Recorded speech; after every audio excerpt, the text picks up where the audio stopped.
Welcome back, ladies and gentlemen, to a brand new box office breakdown show. We are talking about the weekend of July 16th all the way up to July 18th. We had a couple big new releases that hit theaters.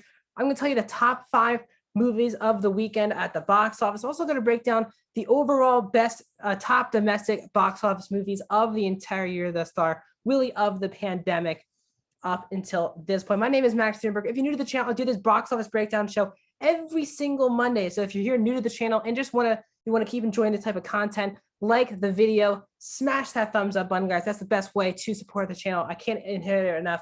You guys got to hit that like button if you want to support this YouTube channel. Also, please comment down below your thoughts on the box office this weekend after my breakdown. Tell me, what movies did you see this past weekend in theaters, and what are you planning to see this weekend in theaters? And also subscribe, ring the bell. I do movie reviews, TV show reviews, this show every single Monday, many other type of videos like rankings, all that. Let's get into our box office breakdown. So coming in first place this week, shockingly, was Space Jam: A New Legacy. In its opening weekend, made $31.65 million at the box office. A pretty shocking feat. A lot of people were projecting them to have a disappointing $20 million because a lot of people expected our number 2 movie of the week to be number 1 for the second consecutive week. But Space Jam comes in making 31.65, which is the biggest simultaneous HBO Max and in theaters movie for Warner Brothers that they've ever had, passing Godzilla versus Kong for the biggest opening for an HBO Max Warner Brothers movie so far this year. So that's pretty big news. Space Jam, while it was pretty hated on social media, LeBron was like, we are number 1 movie of the week, and whatever you guys say, we're number 1. The film has I think below like a 30% in Rotten Tomatoes, and I really didn't like the movie. You can see my review is already up on the channel for this movie. A lot of people are crapping on this movie, but for some reason it still made $31 million at the box office. So that's number 1 this week. The big story though is Black Widow coming in second place this week, $26.25 million this week, which takes its total to $132 million total gross domestically. But it's a 67.3% drop from its first weekend, which is a pretty big drop. Everyone was kind of talking about heading into this past weekend, it needs to have a better drop off than Fast 9, which they exactly had. They each had 67% drop off. I think this had a 0.1 even bigger drop off than Fast 9. So just not good for Black Widow. Disney was bragging about all the numbers, and we were talking about it here on the show last weekend, how Disney released all of their numbers for streaming, all the amount of money they made off of the Premier Access its opening weekend, how much it made at the box office opening weekend, and how much it made internationally. And this week, it's been very hush-hush from Disney because this is a pretty big drop-off. It's rare to see an MCU movie not repeat number 1 spots heading out of the break. There have been movies that have done that. I think like Ant-Man, the Wasp, Spider-Man, Homecoming, those type of films were not number 1 for consecutive weeks. But the fact that this couldn't stay number 1 is a pretty big deal as we move forward. They have their next Premier Access movie coming in 2 weeks. We'll see if that holds up as well.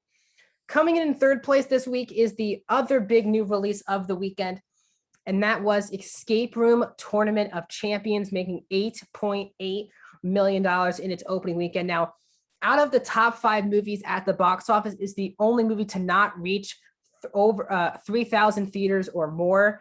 It's under 3,000 theaters. For her to still be in third place is a very big feat for Escape Room Tournament Champions, a film that is the first film in January of 2019 was only budgeted for $9 million, and they made $150. This film I know was budgeted for $15 million, so it just needs really just $30 million to make some money off the film. So we will see if Escape Room can stay in the top 5. It might be one of those that falls out of the top 5 this weekend. We will keep track of Escape Room to see maybe if they make enough money to they clearly set up another sequel again. Moving in fourth place this week is F9, the Fast Saga. Coming in right now in its 4th week, it made $7.6 million, which is a 33% drop off from last weekend. And it takes its domestic total to $154.8 million total. We'll tell you where that sticks up with the rest of the film so far that's come out this year. F9 is kind of hanging in there here in the top 5, just like Black Widow. Both had 67% drop-offs in its second weekend, which are very big drops, including for blockbusters. We will see if F9, again, these 3 through 5, I wonder which, only one of those films, in my opinion, will be a hangover until next weekend's top 5 box office. The question is which movie will hold on. It seems like F9 will be the heavy favorite to do so, but we shall see. And in 5th place this weekend, in its 3rd weekend, is The Boss Baby Family Business, making 4.7 at this week's box office, which is a 46% drop from last weekend, and takes its total to $44.6 million total at the box office. So once again, The Boss Baby kicks out the other Universal project, the Forever Purge, which dropped to number 6 this weekend. So now 2 Universal films, now not 3, are in the top 5. Forever Purge loses out. So it is now The Boss Baby and F9 that are the 2 Universal films left standing. Obviously, we have Warner Brothers, we have Disney, and we have Sony Pictures are the studios represented here this week in the top 5. Let's also move on to our overall box office. We'll bring back the picture here of F9.